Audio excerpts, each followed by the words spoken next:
පැතුම්ම ගත්තේ බැට් කරවන්න විතරයි. මතීෂ ගත්තේ බෝල් කරන්න විතරක් නෙමෙයි. ඒක තමයි ඉතින්. මතීෂ කෝටි 60 ගණක් නේ. පැතුම් කෝටි 6 ගණක් නේ. පැතුම්ම ගත්තේ කෙලින්ම බැට් කරවන්න. ඒ කියන්නේ ඔගේ ටැලන්ට් එකකින් විතරක් වැඩක් ගන්න තමයි පැතුම්ම ගත්තේ. මේ මතීෂ ගත්තේ ටැලන්ට් එක විතරක් වැඩක් ගන්න නෙමෙයි. පොයින්ට් එක තේරෙනවා නම් ඒ වටිනාකමට හරියන හේතුවක් හම්බෙයි.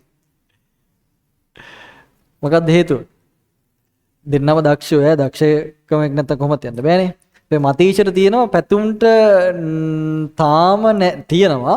හැබැයි සාපේක්ෂව ඉන්දියන් ඔඩියන්ස් එකත් එක්ක පැතුම්ට නැති එකක් මතීෂ ගාව තියෙනවා.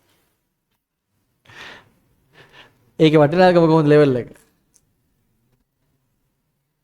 කෝටි 54ක ගැප් එකක් තියෙනවා කියන්නේ පොඩි එකක් වෙන්න බෑනේ. අපි දන්න විදිහට මතීෂ තාම ටීම් එකේ හිටියටත් perform කරේ නෑනේ එක දිගට. මතීෂ තාම අපිට තේරෙන විදිහට ඇයි ටීම් එකෙත් නැතුව IPL එකේ කෝටි 60ක් දීලා ගන්නවා කියලා කන තියෙන්නේ. ඇයි හේතුව? මොකක්ද හේතුව? මාකටිං පුතා. මාකටිං IPL කියන්නේ මොකද්ද? සල්ලි පුතා සල්ලි. ඔය IPL එක දාන එක බෝල් එක වටිනාකම කීයක් වෙනවද දන්නවද?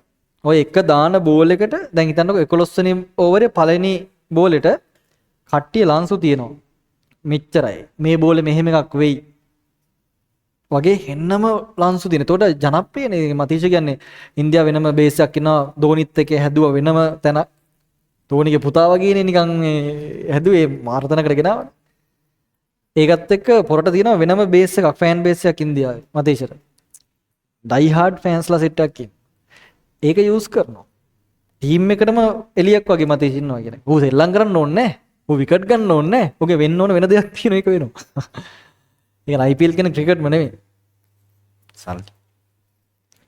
දැන් අපි හිතුවට IPL එකේ අවසානටම ඉන්න ටීම් වල 8 වෙනියා කියන්නකෝ. උන් දැන් කෝටි ගණන් දීලා ටීම් එකක් හදලා උන් අපි හිතනවානේ මෙලෝදියක් නැතුව ඇති මේ වැඩක් නැතුව කියලා නෑ.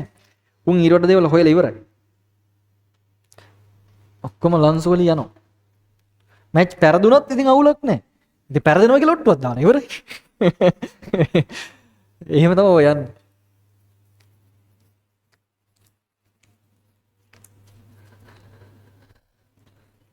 හරිද මේක ඉවරයි පොඩි ගානක් නේ. ඒ දීලා තියෙන පරාසයට උත්තරට ලියන්න.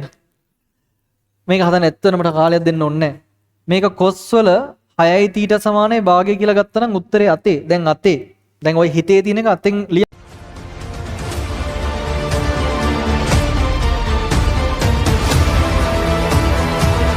අද්විතීය සංයුක්ත ගණිතයේ ගවේෂණාත්මක සංනාමය මදුෂාන් නිරංජන්. හේන කියන්නෙම ටාගට් වලට